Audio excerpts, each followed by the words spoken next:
still is for the new, and Jerry's done a great job with the stadium and spectacle as well. So it fits, Texas Stadium, they were saying, Jerry was saying, this Texas Stadium fits could fit inside of the new stadium. It's awesome.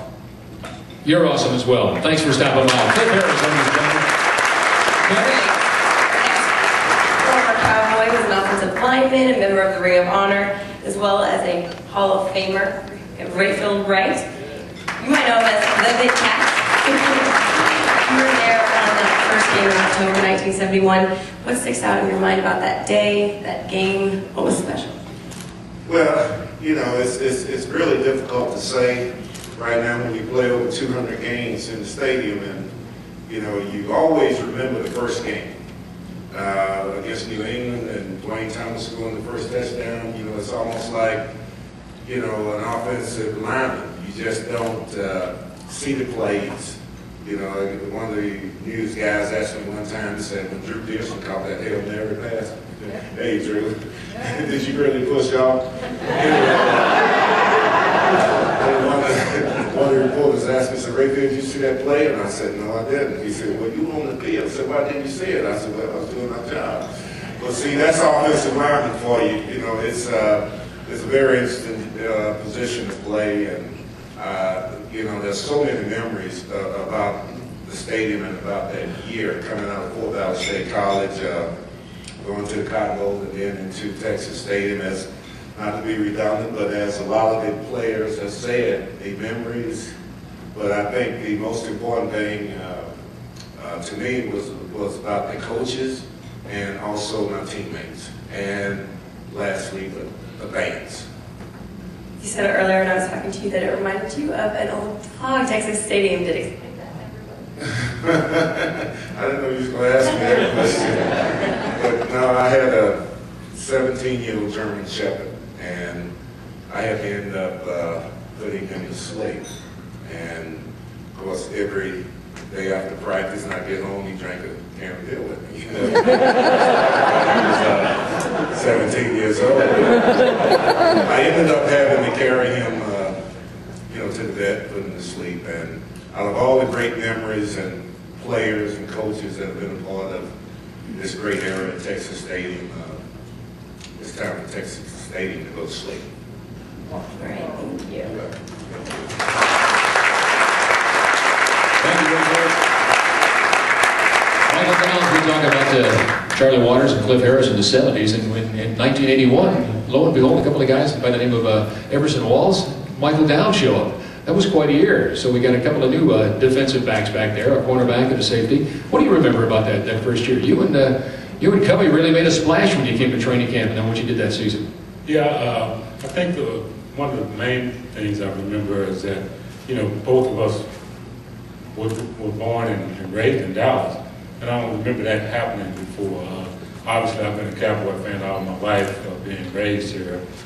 So I know the history pretty well. But to have two guys in the same year come to the Cowboys, I don't think it has happened ever since. As you mentioned, you grew up here, and of course you went to Rice University down in Houston. Then you get a chance to come back and play at Texas Stadium, something that you'd seen plenty from the outside, but probably never had been inside. And maybe, did you play a high school game there? Maybe a playoff game or anything like that? Or had you ever been in before you put that silver and blue uniform on and walked onto the field? Well, my senior year at Rice, SMU was playing their home games at Texas Stadium. So that was actually my first time playing at Texas Stadium. But when I came to the Cowboys, my first memory of really just getting into the stadium, it was preseason, August, it was 120 degrees on the turf. But standing in the tunnel, waiting for everybody else to get introduced, just sticks out in my mind.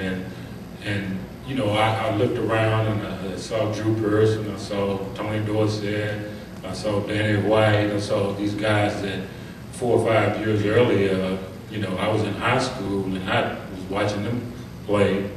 And, just to be in the tunnel with them, having the same suit on, about to go out and play with these guys. I mean, that's my favorite memory, and I don't think it'll ever change. And of course, you mentioned all those players, and of course, you've got a coach that was there since 1960, and so you were basically born then.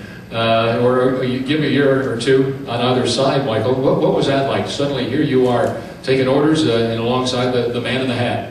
You know, I talked to a lot of former players, and I think we all kind of, I'll just say, probably a little bit afraid of Coach Landry. I don't know why exactly, but he just had that mystique.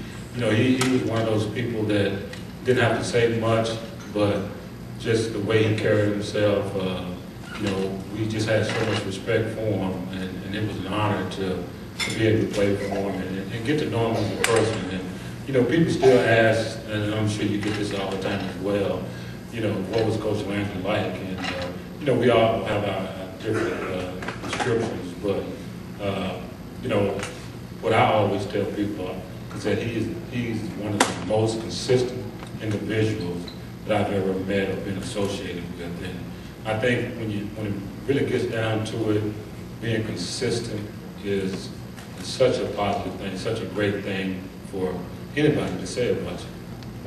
Well, you were pretty consistent yourself, my friend. Michael Downs, thanks for coming by today. Great to see you. Last but not least with me here is former running back and flanker, Preston Pearson. What was something that you cherished most about Texas Stadium in your time there, besides playing in the 140-degree weather? Candace, first, let me say this, and just to follow what Michael Downs was saying about Coach Landry. When I came here, it was from Pittsburgh and trying times and leaving that team and coming here. But I had three choices. Teams that called me about the possibilities of coming to visit them and joining their squad. It was the Green Bay Packers. That wasn't going to happen. Just too cold. I'm from Illinois, and that wasn't going to happen from the very beginning. There was the San Diego Chargers, and that was a good possibility. And the Dallas Cowboys. I considered the Cowboys first because they called first. I got on the phone with Gil Brandt, came down here. We started negotiating contract. Trouble. We got to the point to where we were haggling over a few dollars, and I was just that close to walking out, calling people from San Diego. Gil Brandt walked over and told Coach Landry about it. Coach Landry came in the room and he said, "Come on in." And we all sat down, the three of us. I told Coach Landry I was looking for $5,000 more. $5,000, not $5 million, $5,000 more, so that I wouldn't wind up losing money. Before I even got the last few words out of my mouth, Coach Landry said, "Give it to him." That's why I'm here in Dallas today. And I just wanted to follow up what Michael was saying about Coach Landry being so straightforward, and honest, and consistent. He was that way throughout my career. And I'm sure everybody, every player and coach and administrative person will tell you that's exactly the way he was. I'm sorry, what was that question? What did you cherish most about your time at Texas Stadium and playing in such a memorable? Again, I think all players that were on those teams that played at Texas Stadium will tell you it's about the camaraderie, the guys that you played with, the guys that you're now associated with, all these guys that are here. And I had seen some of the guys for, I don't know, 15, 20 years. Rodrigo Barnes, we really didn't even play together. But being a former Dallas Cowboy himself, myself being a former Dallas Cowboy, there is something there that draws you to one another. Let me just tell you quickly, my first day, my first game at Texas Stadium,